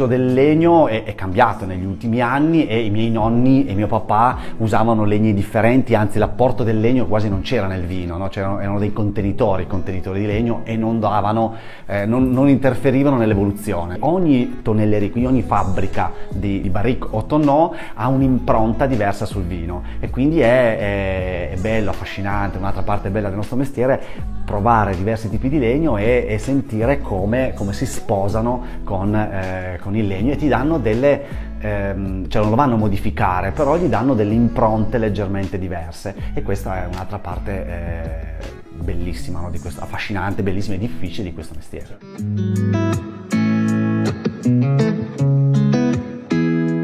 Ci sono due modi di fare il vino.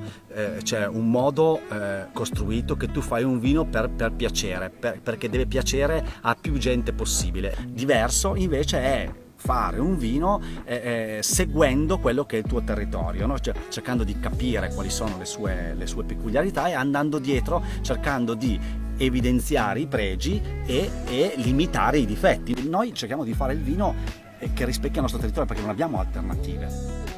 La caratteristica principale della Barbera, al di là del frutto, al di là di questo, è comunque questa acidità, il fatto che non ha tannino, questa acidità bella pronunciata, quasi da vino bianco. Ogni tanto, quando lo racconto a chi non conosce la Barbera, dico: guarda che la Barbera è un vino bianco travestito da rosso, perché ha un'acidità di un vino bianco, quasi 6,5, 7, e non ha tannino come i vini bianchi. Allora questo lo devi conoscere e devi cominciare ad allenarti. Ecco, nel momento in cui ti alleni, ti abitui, no? Ti lasci addomesticare dalla Barbera, te ne puoi innamorare perdutamente.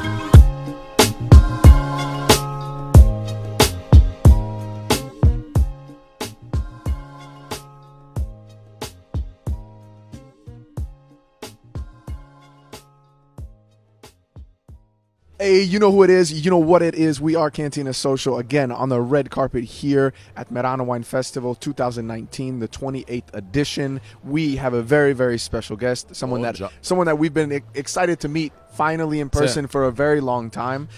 We met them. We are talking about Terrevecchie di Montefili, about 500 meters above sea level, Panzano. And we met them at Wine in Siena. And from that moment on, my life in terms of Sangiovese has never been the same. John si è innamorato di loro a Siena, e questa è la bellezza comunque del mondo del vino, ed è soprattutto la bellezza del Merano WineFestival e del Wine Hunter, che appunto queste varie tappe ci hanno permesso, in quella cornice stupenda, di fare un incontro molto piacevole. E la cosa bella del mondo del vino, che non è solamente la bottiglia, non è solamente l'evento, ma soprattutto chi fa il vino. E appunto stiamo parlando con la persona che realizza in questo terreno magico dei vini che ci piacciono veramente un sacco. Siamo qua con Serena Gusmeri, che adesso ci racconta un pochettino come ti diverti tutti i giorni. Grazie mille, perché finalmente ci conosciamo. Effettivamente questo momento è topico nonostante la pioggia. Esatto. Quindi sì, Panzano, Montefili è veramente un'isola speciale per il Sangiovese. Noi siamo a 500 metri d'altezza e abbiamo dei suoli pazzeschi, ricchi di galestro alberese, un'acidità importantissima, e soprattutto il Sangiovese per noi è il vitigno di Montefili. Lavoriamo da sempre solo Sangiovese in purezza per il Chianti classico. Quest'anno poi per noi il Merano è particolarmente bello, perché abbiamo avuto con l'anfiteatro, che è il primo Sangiovese piantato nel 1975. Il Platinum è per noi proprio la storia di Montefili, parte da lì. Un bel riconoscimento. Tanto lavoro che finalmente, diciamo, questo Platino ci ha dato una grande soddisfazione. Quello che noi vogliamo raccontare è proprio l'identità di Montefili, perché questa altezza 500 metri, questi differenti suoli tra galestro, alberese, un po' di claim in italiano, argilla, Clay. Ci permette proprio di riuscire a esprimere la caratteristica di ogni singolo vigneto, perché noi facciamo vini da vigneto, quindi vinifichiamo tutto separato proprio per mantenere la storia e riuscire a dare l'identità di ogni vendemmia, quindi di ogni singolo vigneto. We again single vineyards. We won't get into the entire story. We had the opportunity, obviously, to talk to the owner as well, who every time is very happy to go into detail about how and why the entire process happened. But we're talking about new ownership that came in 2015 for the first time, and what they did from that moment on was, it's kind of like getting to know somebody. So they said, okay, we're going to go as deep as we can go to get to know the territory that we have, the land that we have, and also the vineyards that are there as well.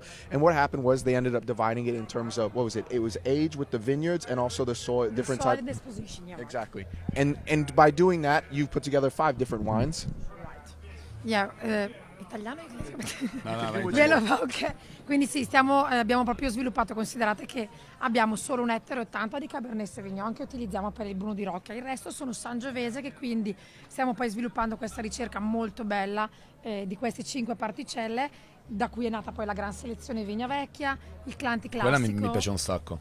Quella secondo noi sia veramente una bellissima complessità, una storia a parte, una vigna dell'82. Considerate che Montefili parte dal 75 con vigne che poi sono state finite di piantare attorno al 99-2000, quindi parliamo di vigne giovani per il Chianti classico, ma non sono poi così giovani comunque. E perciò esatto, la cosa delle 5 fette di questa pizza ci permette proprio di riuscire a vinificare tutto separato, affinamenti anche differenti a seconda della struttura proprio della base, perché tutto viene dal vigneto, per riuscire a far capire a tutti come, nonostante sia tutto in un unico posto, ci siano 5 Sangiovesi diversi. And as somebody who finds himself in this middle land of someone who's really passionate about wine, and I'm taking courses, so I'm trying to move up my expertise, let's say. Tasting your wines was amazing for me, because I was really able to perceive the difference between each one. And then obviously your team behind you is doing an incredible job of communicating, even visually, through our digital channels that we're using as well, to see the difference between each one. One thing that has struck me in reading about Sangiovese a lot of times, the soil, it's rich in its own way, but there's also the term, the soil is kind of very poor. So it's strange to use kind of like a negative word to describe something that gives something positive, to the grape. Quanto sei filosofico. Johnny è profondissimo. Il gruppo serve sempre, Esatto. fa sempre figuro. Johnny è profondissimo, tanto quanto appunto le radici che vanno giù in questo terreno magnifico. Sì. Io ormai sono gli anni, diciamo, noi siamo piemontesi, quindi comunque siamo molto radicati con questo sinonimo di vitigno singolo e di comunque vitigno autoctono. Il riutilizzo del Sangiovese è una cosa che finalmente si sta comunque vedendo e noi stiamo trovando tantissimi prodotti 100% Sangiovese. È una cosa che voi avete sempre fatto, tu hai cambiato delle cose, hai solamente proseguito una strada. No, esatto, la strada di Montefili è sempre stata molto netta in questo, sono sempre stati proprio puristi del Sangiovese e quando noi siamo arrivati è la primissima cosa per cui abbiamo detto questo è il posto per noi, perché comunque con la proprietà ci si conosceva, perché ci piace proprio il vitigno autoctono. Io senza vergogna lo dico, no, non sono un amante dei Cabernet Sauvignon, l'ho riscoperto a Montefili perché l'altitudine gli permette di essere comunque fresco, di avere sempre una certa mineralità, però il Sangiovese per noi è proprio la strada di Montefili, quindi sì, da sempre, e abbiamo voluto mantenere questa impronta che ha caratterizzato Montefili da sempre, da quando ho iniziato a fare Chianti classico, e quindi però sviluppando una selezione ancora più importante e un lavoro soprattutto in vigneto, quello sì. So here we are today, guys, the 4th day of Merano WineFestival. This is the day of Vecchiannate, so we're talking about some older vintages. You guys already saw in the stories, we went from 2015 all the way back to 2000, talking about Anfiteatro. That 2000, Adriano, there was too many people around, so he took a step back, and I just passed the glass to him. I said, just put your nose there and you'll wake up. You'll wake up. It was something extraordinary. Sono freschissimi i vostri vini, comunque hanno proprio sicuramente l'altitudine e il terreno conferiscono tantissime di queste peculiarità che appunto vanno a creare dei vini che nonostante siano comunque così potenti sono di una beva veramente, purtroppo la parola facile come appunto come diceva John, perché anche io quando voglio posso essere filosofico, la parola facile comunque certe volte va un attimino proprio a non far capire quanto invece proprio sia bello, fresco e invitante, quindi appunto sono dei vini che ti invogliano soprattutto a essere bevuti e mantenuti in cantina perché ovviamente possono durare tanti anni. Voi siete lì dal 2015, la vostra più vecchia annata quindi a quanto risale? Allora, in azienda attualmente abbiamo il collezione che è 96 di Anfiteatro, Bruno di Rocca 97, quindi considera sì, dal 95 in poi si riesce a avere un po' di storico dell'azienda, esatto. If you remember, we had the opportunity to taste the 2004 Bruno di Rocca, which was no. It may have been 3 because we talked about this upstairs already. I'm gonna go back real quick. 1, 2, 3. We, if you remember, we had the opportunity to taste a 2003. Also thanks to Corvin, when we went through that entire line of bottles, because otherwise that would have been impossible. But è un peccato soprattutto. Exactly, but that 2003, I then actually took it to the United States. The bottle maintained perfectly in the airplane, and I opened it up and I did a little tasting with some friends, and it was so cool to see the expressions on their faces. People who, again, don't have the opportunity to taste some of the things that we're able to taste, and even there. And I think this is a big key for someone who produces wine, and obviously the other side of it is selling the wine.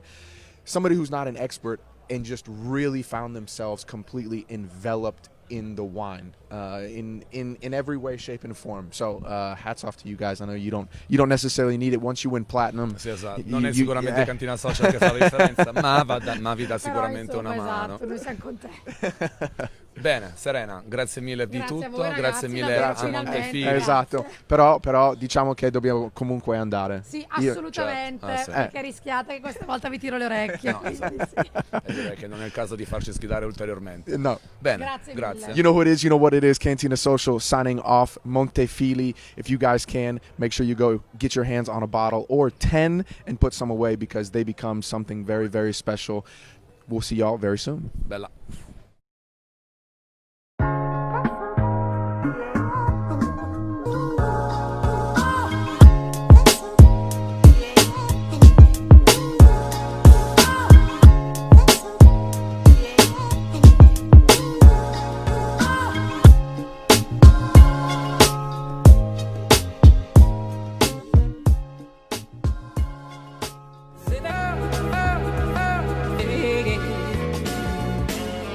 Sit down.